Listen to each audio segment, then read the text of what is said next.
Hi there, Joe Gettle here, professional gravel cyclist, and I have a very special guest joining me today from the Pain Academy himself, Mr. Vinny Crispino. Yeah, thank you so much for having me here. I'm excited to help.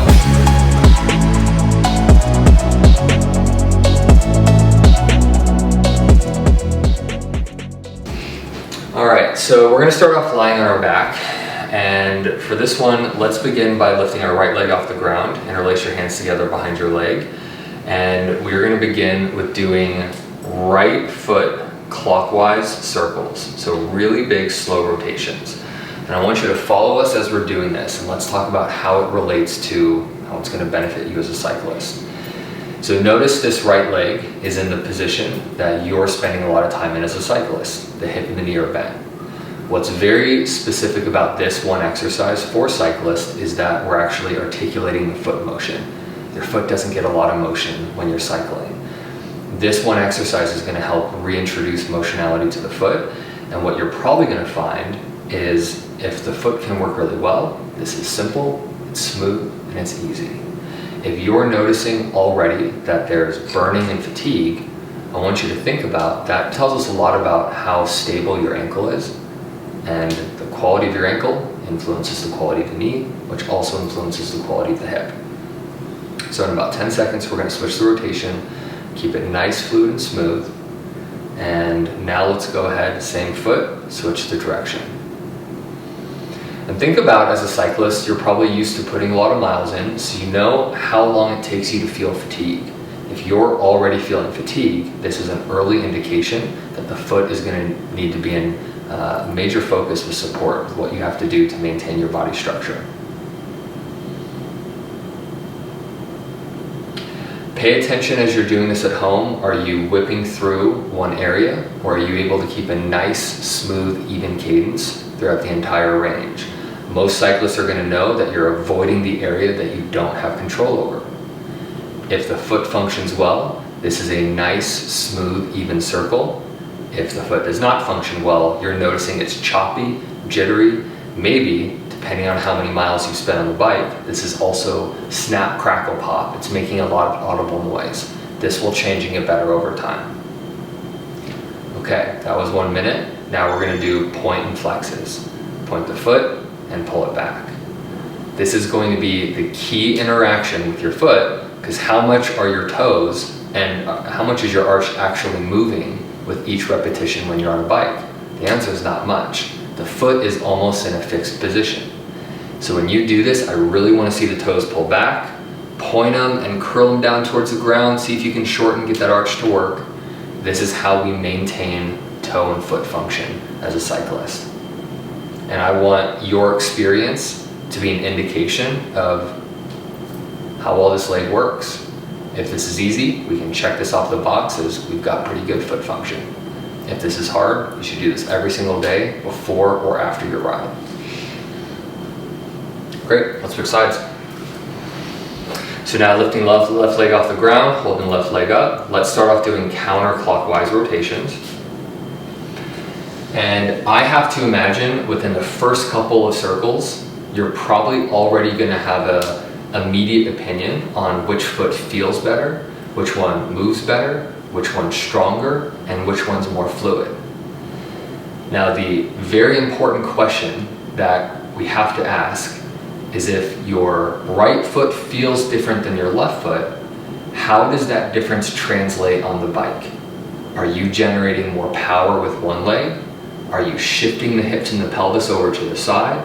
Are you leaning the bike to the left? What are you as a rider doing to offset and compensate that one leg is working different than the other? And that's what this exercise can offer you and help you train. What about you? What do you feel? I still have a lot of tension in the shins. The shins are where it really starts to burn. I remember the first time I did this one. Switch directions? I didn't get more than 10 seconds in, and I already had to take a break. Yeah, this is, it's going to be hard for a long time until it just isn't. And this might be 6 months to a year of reintroducing these muscles in the ankle and the foot to start working before they finally get the message to do so. And one of the reasons why most people have a problem with this is because none of these muscles are being stimulated on a bike.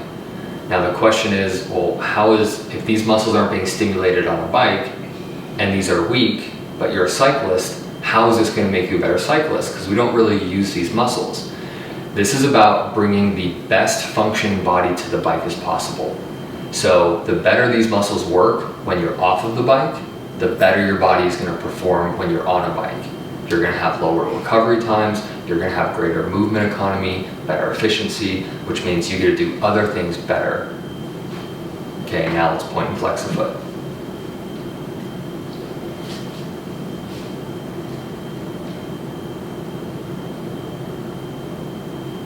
Same thing, try to get those toes as much movement as possible. A lot of cyclist shoes kind of cramp or have a narrow toe box, which means the front foot is smushed. And of course you don't want a lot of movement in a cyclist shoe, so you can have the highest transmission of power and force as possible, which means when we're not wearing that shoe in an exercise like this, it is time to get that front foot moving. Cool, that should be good for that.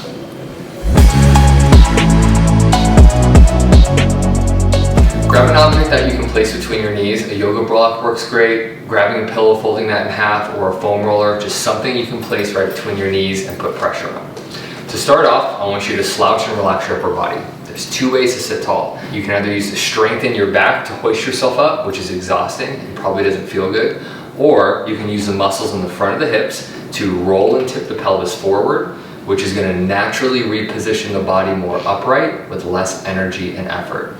From here, take your hands and curl your fingertips. It's kind of like you're closing your fist, but with an open palm and a thumbs up position. Gently pull the shoulder blades back together. Raise both arms directly out to the side.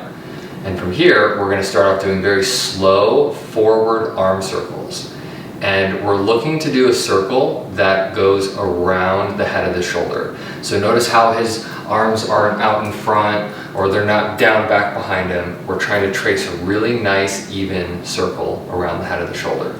I'm going to put 1 minute on the clock. That's already started, so don't worry, especially if it's already starting to feel hard.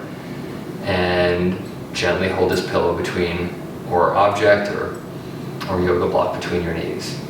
We're trying to accomplish two things. Number one, we're recruiting hip stabilizers, and we're again trying to reverse this upper body position that most cyclists find themselves in, logging tons of miles a week. Just keep it nice and smooth, nice even circumference. Let's do a little bit bigger circles, a little bit larger range of motion. I want all these muscles in the mid-back, neck, and shoulders to work. And we basically hit our minute mark. So now let's flip the palms face up and let's reverse the direction of the circle.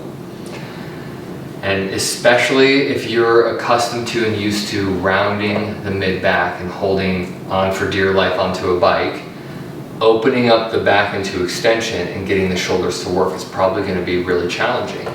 Notice how over time this just gets a lot easier. Many people are going to feel this work in their neck because the shoulders aren't capable of this, so the neck is going to hijack this exercise. That will change over time as the shoulders become more functional. Good, let's go a little bit bigger. Try to keep the chest relaxed so we're not flaring it forward. Nice, I want all that work in that mid-back. That looks great. And notice how challenging this one exercise can be because these muscles are seldom used. Okay, now keeping the fingers still curled, fingertips right by the side of your head, right where your temples are, and let's bring our elbows together. And as the elbows come together, we're going to then slide them back apart.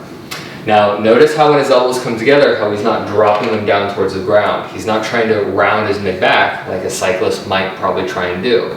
Keeping the elbows high, about chin or lip height, ensures that this mid-back stays in extension the entire time, and we are restoring the capacity for the shoulders to move, which again does not happen very often on a bike. And because the shoulders don't move often on a bike, we eventually hold on to that adaptation, and the shoulders over time lose a significant capacity to function and move. We've got about 20 seconds left. How's that feeling? I'm feeling it. Yeah, feeling it. All makes sense, and it's very, very normal. Just keep them moving. And some of you might notice we can't even get those elbows to touch. That's just the shoulder blade not having its full range of motion. That will change over time. Okay, we've got one exercise left. Relax your upper body, arms down by your side. Give you about 5 seconds rest here. Next exercise, interlace your fingers together, flip your palms forward, and walk your arms straight out. I don't care how high you go on this. What I would like you to do is then bring your arms directly overhead without letting the rib cage flare forward. Good, keep the arms a little bit higher. Nice, look up towards the hands as you do this. And 1 minute here. You are going to feel so many muscles that again are not really effectively being used or trained on a bike. Take some big deep breaths. The abs should be relaxed. All of these posterior muscles in the low back, mid back, neck and shoulders, those should be talking to you big time with this exercise. And you're probably going to feel how valuable this is already. I want to know what it's like and how it feels to be you when this is simple, it's easy, and it's accessible. And these muscles have no problem working when we ask them to work. We've got about 20 seconds left. Take a deep breath. Try to find the ease in this. Try not to bring too much rigidity and tension to it. This will get a lot easier over time. 10 seconds. Keep the elbows straight. 5, 4, 3, 2, and relax. Great job with that. Whew. That'll get it done. So let's go after a really simple exercise to work on hip mobility, hamstring flexibility, and knee range of motion. To do this, we're gonna lie down right in front of a wall. So it's easiest to lay on your side, get your hips as close to the wall as possible, and then roll over onto your back. And we're gonna move into a butterfly position. So I want both bottoms of the feet to touch together, both knees out to the side. And your arms can either relax down by your side, or if you feel like you've got tight shoulders, you can also do hands behind your head, whatever feels easiest and best for you. We're gonna spend 1 minute with our knees out to the side in this position. Maybe open up the knees a little bit wider if you can. And what we're trying to do is remind the hip that it can flex and rotate externally at the same time, which is something that's not happening on a bike. So it's a gentle, simple reminder. Let's get the heels together and the bottoms of the feet together, so that way it's as stable of a position as possible. Now, what I want you to pay attention to is that hopefully, as close to center as possible, the majority of your weight is in the middle of your pelvis. So underneath your body, it's right in the middle. Hopefully you're not feeling your weight more towards the right or towards the left, it's dead center. Throughout the entire duration of this exercise, I want the majority of your weight to be dead center of the pelvis. Under no circumstance do I want you to lean or rotate over to the side. So now we're gonna go after one leg at a time. Keep your left leg in this position, and I want you to slowly straighten the right leg up the wall. Good. And for the next minute, I want you to tighten the right thigh and pull the right foot down towards the ground. Now we are targeting our right leg's hamstring, range of motion and flexibility, knee range of motion, and we're also still holding this left hip in this externally rotated position, which is going to further help improve our hip rotation. Take the next 40 seconds. The more we can communicate to this right quad, the more the hamstring is going to let go. The more we can pull the foot down, the more we're going to release the tension in the arch and the back of the calf. Take a couple deep breaths. If you're somebody who has a significant imbalance or dysfunction, like the leg just can't straighten, what you can do is scoot a little further away from the wall. What I don't want to have happen is you start to rotate towards one hip or the other hip. Remember, keep your center of pelvis, because we're not trying to twist the pelvis with this exercise. Okay, that was 1 minute, so go ahead and bring your right leg back down to match the left. And now let's start off with the left leg off the wall. Same thing, we're gonna tighten the left quad, pull the left toes down, and you might notice that maybe straightening the right leg, it was easier to keep the pelvis center, and maybe straightening the left leg, you notice a lot of rotation here. You're probably also going to notice, if we were to watch a slow motion video of you riding a bike, that your pelvis has a little bit of this oscillation, this asymmetry when you're riding. This one exercise can help you start to address that and settle how you're having to rotate your pelvis if one knee is tighter than the other. So again, take a couple deep breaths. The tighter the front of your leg is, the more of a release and the more we're going to get out of it. What's this feel like for you? It's not quite as bad as it used to be right when I first started. I can get a lot closer to the wall. It was hard to keep the toes pulled down at first though. On both sides? Yeah, on both sides. Yeah. Okay, after that minute, now we're gonna have both legs meet in the middle. So both legs straight up the wall. Okay, I'm gonna put 2 minutes on the clock here. And just like any exercise where we start off with one leg and then do the other, you're gonna switch every other day how you do that. So today we started off straightening the right leg. So the next time you do this, you're gonna start off straightening the left leg first. And you're gonna alternate that rhythm each and every time. The tighter we can make the quads, the better the range of motion in the knee is gonna be, and the more the hamstrings will relax. There is a concept, it's a principle called reciprocal inhibition. If you flex one muscle, the opposing muscle has to relax. So many of you are going to find that the more you can tighten that quad, the more shaking, twitching, and jittering is going to happen. That is your nervous system trying to neurologically release and relax what might be incredibly stiff and tight hamstrings. If you feel your pelvis trying to curl and peel away from the ground, that means we don't have the range of motion in the hip. So we're trying to do this with our lower back. You might need to scoot a little further away from the wall to make this a little more accessible for you. Yeah, it's definitely where I started a while back. I was a good couple inches away. I was probably 3 feet away when I first did this and thought this was the most impossible exercise. Like, I of course felt a big stretch, but it just felt like I couldn't do it. I felt like my legs were gonna break and snap. That's how tight I was, but I broke my back and that's a different story. But either way, you're gonna notice that the more you do this, the closer we can get to the wall.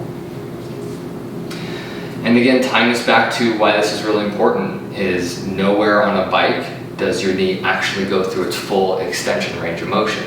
So by you practicing an exercise like this, we get to keep those hamstrings at a functional optimal length. 5 seconds left. And let's slowly relax. Great job.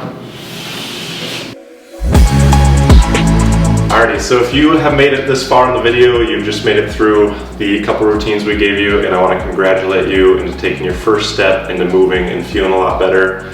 If you are anything like I was a couple years ago with many chronic issues and in pain just a lot of time, both on and off the bike, I highly encourage you to go check out the movement program at the Pain Academy and see what that's all about, because it's been such a huge benefit to my life and helping me move and feel better, again, both on and off the bike, and I 100% know it will help you to do the same.